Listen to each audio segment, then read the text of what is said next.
Welcome everyone to another episode of Two Crones and a Book with your host Chell and Annette. woo, slightly more enthused than we feel. It's another book bingo, and this one is a book published in a decade before you were born. I don't know about you, Annette, I initially struggled with this one because Yeah. I was like, okay, what decade was I born? Okay, I was born in the 70s. What was written in the 80s? No, don't like any of that. Well, there is stuff I like from the 80s, but it was like, no, none of that tickling my fancy. Did the same with the 70s, the 60s, and then I was like, fuck. And then a friend Right. mentioned something that they'd heard about in a podcast episode. I can't remember what podcast it was, but it's one that they listen to religiously. This is David. Yeah, struck gold. Go on. What have you got? Do you want me to go first or do you want to go first? It's up to you. Well, I'll tell you what, do you want to say how I got to my one, actually? Yes. Well, again, like you, I didn't have a clue where to begin, Hmm. so I was going like all the way back. I'm like going like back to the 1817 flipping hundreds. It's going, no, this is ridiculous. So I was trying to find like horror in those eras because I wanted to kind of stick to the horror brief. But it's like, no, this isn't working. So then I narrowed it back down to decades of the 20th century. Before 1970, and I put in a random number generator, which I always love to do. You do have one of those, don't you? I hit a couple. I do. I love it because it frees it up to like you don't know what you're gonna find, you know. So hit it the first time, nothing. There was nothing decent. Hit it the next time, and the year that it hit was 1936, which is the year in between when my parents were born. Ah, okay. So emotional significance too? Yeah, so I thought, ooh, kismet, right, let's have a look and see what there was out there at the time. And immediately the title of this book was like, well, by Jesus, I'm going to have to do this one now, aren't I? I am intrigued. All right, so the book that I ended up picking was The Birds by Frank Baker. Oh, okay. And what did we think of it? Well, I will say initially, I somewhat enjoyed it. I wasn't expecting the themes that it brought up. I wouldn't have picked it for you. No, well, if you think it's because this book precedes Daphne du Maurier's book, The Birds.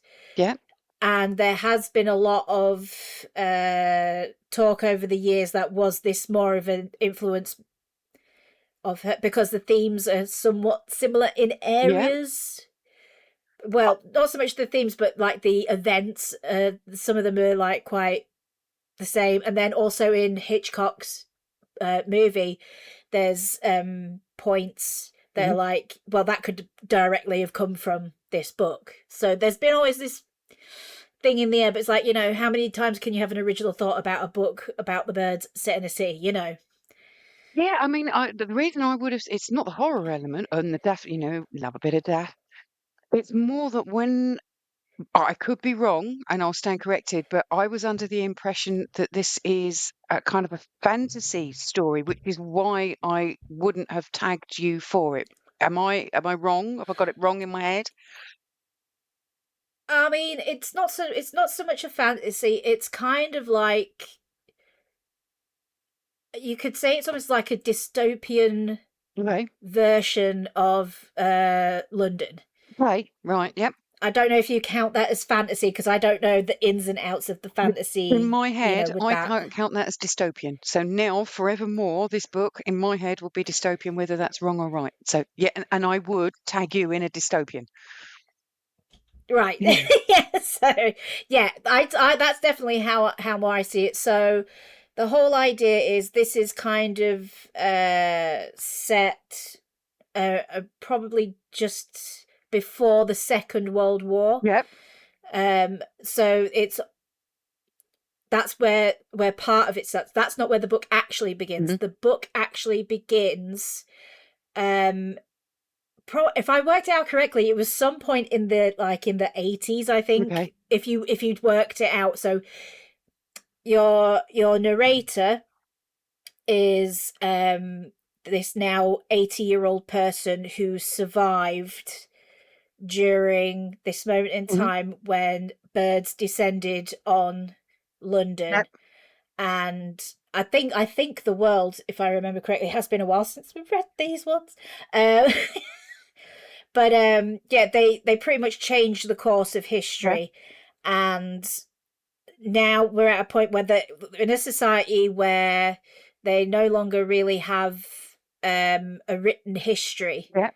of the world. So this person that we have, this narrator, is now sitting down with his granddaughter and getting her to write down his Yep. story so it can be passed on. So there is memory of the Yep. past,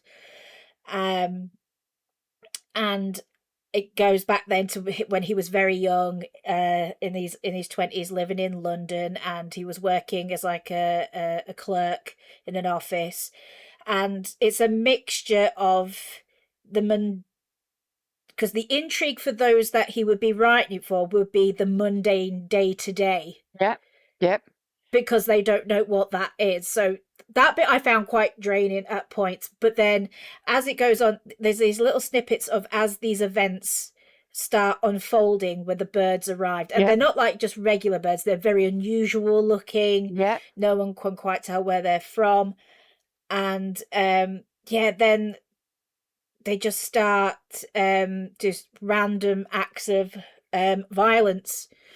Like yeah, they do, like they there's an occasion when he's going home from work on the bus, and there's been a big massive kerfuffle of all these birds in the middle of Trafalgar Square that had been there all night and all day, and they hadn't Mm. moved, and it was like that thick, like you couldn't see the ground. Yep. And then just suddenly out of nowhere they all take flight and leave, and there on the ground are the bodies of the homeless of London. Ooh. Okay. Yeah, those that had been out sleeping rough that night, they had attacked and convened there with them.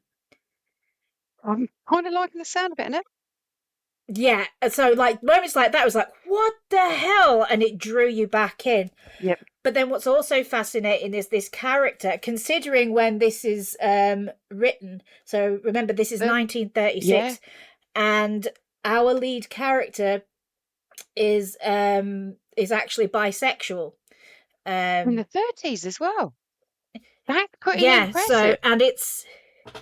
and it was so well done, because it's just, it wasn't so much that, well, I am this, it's just I felt, I felt I should be with women, so I tried and it didn't Yep. work, and then he has romantic feelings for this other person that he meets, and it's kind of like when you're reading it, you can feel the butterflies in your Yeah. stomach for him, and about this man that but he just can't seem to bridge that gap to be that person with him. Yeah. And it's just so, oh, it's so sweet. But then again, he has these beautiful relationships with this woman that he meets, and it's not all about sex and all that. It's Yep. not at all. It's about romantic feeling, romantic love. And it was just so gorgeous and sweet to see something, oh, like that in there. So this is why it kind of takes me away from Yep. the horror of the birds and all that. But there's great little snippets when he's talking about that annoying little man over in Germany that Yeah. won't shut up, and how one of the birds takes a shit on his head flying over Yep. during one of his Like speeches. it. Oh, so yeah, I loved moments like that. But then, I mean, I don't know whether or not to Don't spoil it.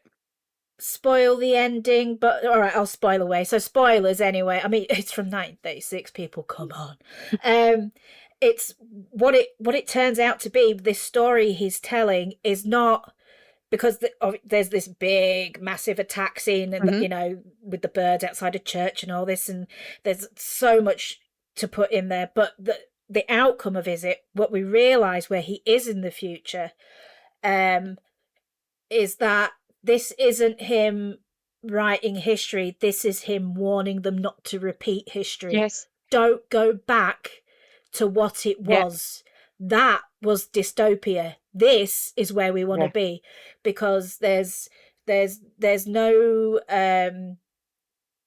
it's almost like a genderless, sexless society. But it's not sexless, Mhm. but there's no, just everybody. It's all love. Yep. It's just love. There is no, Labeling. labels. There's no labeling. There's freedom of thought. Everything's just this perfect Yeah. utopia. Mm. So his book is a warning, like, please don't go back to what that Yeah. was. I like it. Oh yeah, it was. I just did not expect it to be what it was. So would you recommend?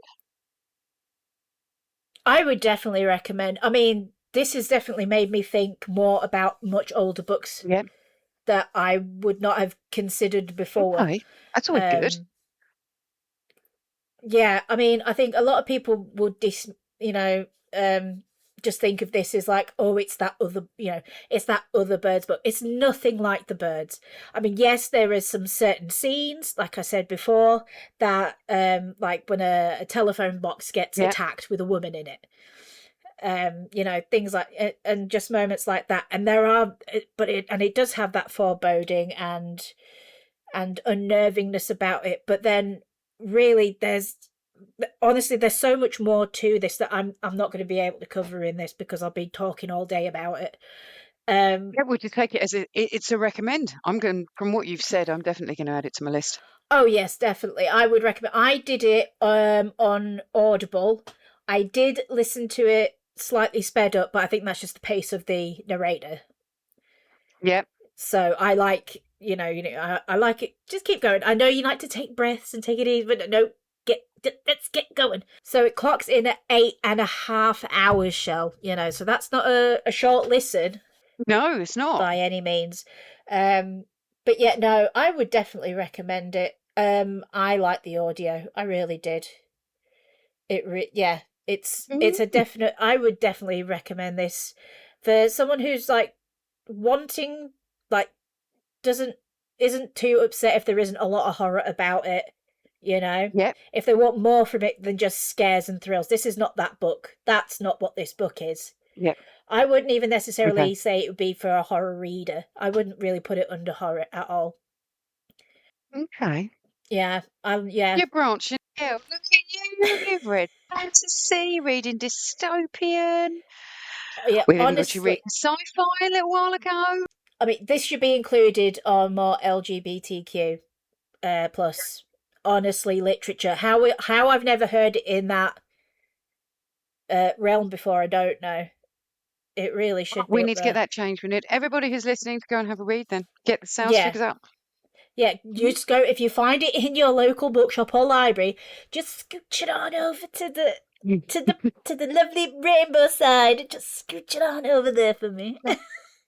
Yeah. I don't think we should do I would love to do that more. Actually, I'm going to start doing that in bookshops. I'm going to start moving shit around. I know you. It's, I've never thought of that before, and I think it's an absolutely fabulous idea. I'm going to do that. oh, we're gonna mess with the system. Yes. Yes. Yes. But then, because no one knows, if you're looking in a particular section, you're going to pick it up and you're going to go, what's this? And you're going to buy it thinking it's from that section, and we think it should be from that section. So it's not like we're lying to them. It should be there. Exactly. Exactly. I It's like a it. Crone recommendation. I like it. So yes, there we go. So Shell, come on then. I'm intrigued. What did we end up falling with? Well, I'm going to start by saying I really enjoyed it. Okay. I'm not sure. I think you would enjoy the movie if they made a movie of it. I'm not sure you'd enjoy the book only because of the language. Okay. Because this was written in 1897. Did you 1897? They did 1897. That's the only reason that I think you'd go, oh, I think Not you'd love it as a necessarily. movie. Yes. I would like you to read it. I think you would enjoy the story and the narrative in it. Anyway, I'm dilly-dallying. Yeah. I read the it's called The Beetle and it's by Richard Marsh. Okay. And so it's around Dracula, Bram Stoker sort of time-ish, Yeah. which is how David heard about it because he was listening to a podcast and they were talking about Dracula and stuff like that. And I haven't listened to the podcast, can't even remember what it's called. David will kill me. But they reference these other books specifically influenced by Egypt in Oh, Victorian okay. England. Um, It is. It's recently republished. The copy that I've read was recently republished by Penguin Classics. It's got a very nice little cover on it, which has got lots of little beetles and lots of eyes on it, with the random little penguin in the middle. So Yeah. whoever designed it's quite cool. It is a healthy 384 pages, so it's not. Woo! Yeah, it's not a one-nighter. The No. synopsis is I saw him taking a different shape before my eyes.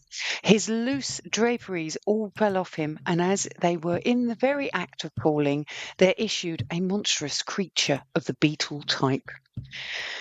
Eminent politician Paul Lessingham is the toast of Westminster, but when the beetle arrives from Egypt to hunt him down, the dark and gruesome secret that haunts him is dragged into the light.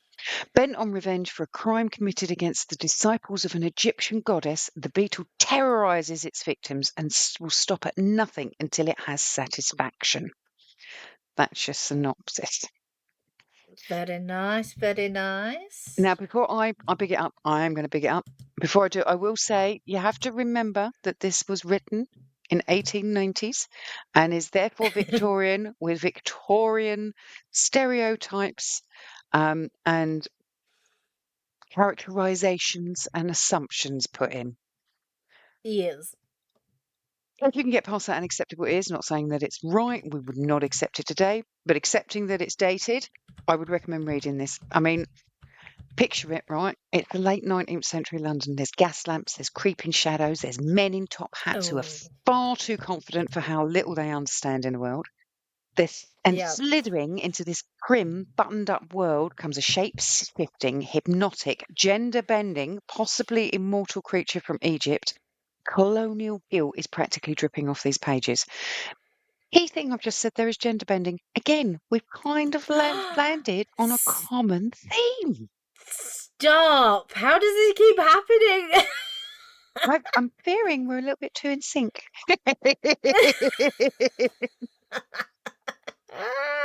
Just a little highlight there. The reason I'm saying gender bending is the person that shapeshifts into the beetle and then back into a person.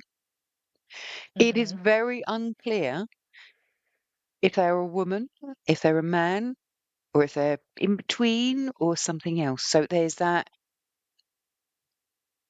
lack of clarity that you wouldn't expect in the 18th century. Yeah. No? Anyway, this creature, this beetle, it ain't arrived in town to make friends. It's here for revenge, which is what we want from our Victorian novels. It will unsettle you. It's here to make every Victorian man question his masculinity, his sanity, and his life choices. And I totally respected that mission. Absolutely 100% loved it. Wow. The story is told through multiple narrators, so that means you get a whole parade of unreliable Victorian men trying to explain why they're terrified out of their waistcoats, and every single one of them is a mess. There is also a female narrator in it because there's a lady in the mix who is engaged to the politician, and she is equally a dramatic mess. There's another lady in it as well. They're quite strong. They're not how I would have expected them to be in a Victorian novel, so credit where that's due. The beetle itself is where things start to get a little bit creepy and a little bit witchy. It can shapeshift, it can hypnotise, it can slither into your room like a nightmare. What does that remind you of? Oh. Thinking Dracula Oh. vampire time, so there's some overlap there. Mm. It flips between forms, it confuses desire with fear, and it basically forces everyone to confront the fluidity they pretend doesn't exist. Quite camp, it's quite unsettling. It's queer coded chaos before that was even a thing. Very disturbed how we keep landing on the same themes. Um, Wow. by the end, you're left with this sense that the beetle isn't just a monster, it's a mirror. It reflects everything the Victorian world tried to repress: sexuality, power, the consequences of the supposed empire, and that fear of the unknown that they had. It's kind of like a shadow self of Victorian society. And that's why this book slaps, mate. It's messy, it's melodramatic, it's spooky, it's more psychologically heavy than it is visually gory heavy, although there's a couple of bits in there that make ooh. I'm surprised that I hadn't heard of this. Loving a bit of Gothic, loving a bit of No. Victoria, never come across it. Yeah. So if you want a story that feels like a seance has gone wrong and a morality tale that's gone sideways, bit of a fever dream, all wrapped up in a foggy Victorian London night, Beetle. Go and read the Beetle. I will say one of my favourite in this, because this felt, although the language is dated, and although there's some stereotypes that seep Yeah. through, it felt quite futuristic. Oh, Because now okay. remember, in the 1890s, there wasn't really cars, was there? It was all horses and carriages. Yeah. So we couldn't have a dramatic car Yeah. chase. But before car chases were a thing, Annette, we had a fucking train chase. Swear, A swear to God. dear God. I'm not going to go into more of that, but when I was reading it, I was like, this is fantastic. We couldn't have a car chase, so we've got a fucking train chase. We've got one train chasing another. Fucking legend. Fucking I hell. know. It is big, it is bulky, it is wordy, but if I liked it, really, really liked it. So it's a big thank you to David for suggesting it. Even though it was only in passing, he hasn't read it yet, so I'm going to tell him he needs to read it. But yeah, The Beetle by Richard Marsh. Don't know why more people aren't talking I about it. just check. I just see. Does it have a audio version? I found it. It's on Audible. It's not. Oh, it's on Audible. Oh, how long's it on Audible? Oh, having a look, having a look, having a look. Don't rush me now. Don't rush me, man. 12 hours and 19 minutes. Mm. Okay. I mean, that's It is chunky. chunky. That is chunky, but it does sound a lot of fun. Even if you did this in sections, you know, like even if you said, okay, today I'm just gonna, I'm just gonna do a quarter of it and then I'll revisit in a couple of weeks. I know that you are the kind of reader who enjoys palette cleanses, which Yes. if it's really bulky, I'm there with you. You know, having that break, having a little bite size on the side and then going back to it. But I mean, Yeah. yeah, I mean, a train chase in it. I mean, come on. I want the movie. I want the movie. How I have we was not had really, the I couldn't find movie? it. I'm not as good at that sort of thing as you, but I was surprised Hammer didn't try something. Because for those who don't know, we're both kind of Hammer fans, aren't we? Hammer horror fans. Oh, just a bit. So I would have Just a bit. thought that we would have come across it that way. I wonder, and now I'm Googling that you've got me doing it. The Beetle Hammer horror. Let's have a look.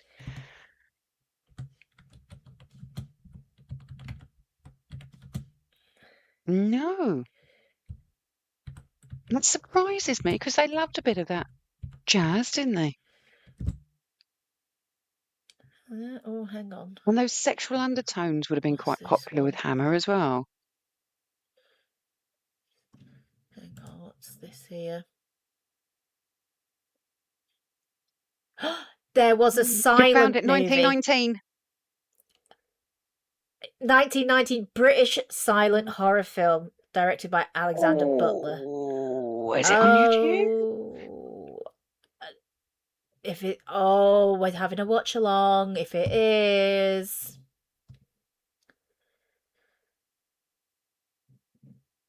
Oh, no, no, no, no, no, no. Oh, no, it says it's lost. Why is it lost? Don't be lost. Oh, the original cover was delicious as well.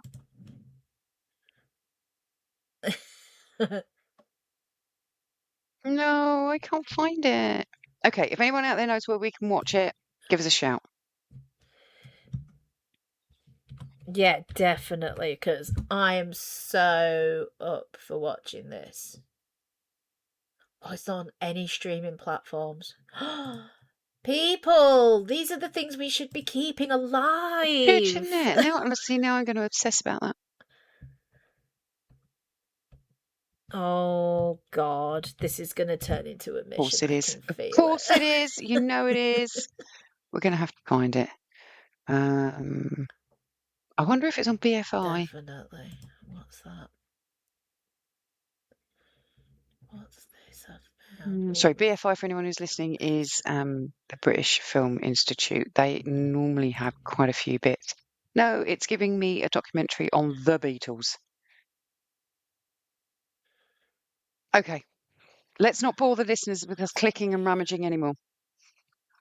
Yes, we need to cut so much of this. Oh, we're fine. We'll sort it out in editing. We're just shopping now. We're just But yes, shopping. I recommend it. Awesome. Yes, and now we both have an earworm of trying to find a 1919 silent movie to watch. Yeah. That is nowhere to be found. Oh, And if God, anybody help does me. find it, could you give us a heads up, please? Please, I'm begging you, because now we're obsessed. I am. I can feel it. I can feel the pressure rising in the back of my head. Uh-oh. It's a brain niggle. Oh, shoot. Okay, well, with that in mind, we're going to leave you and love you and go obsess.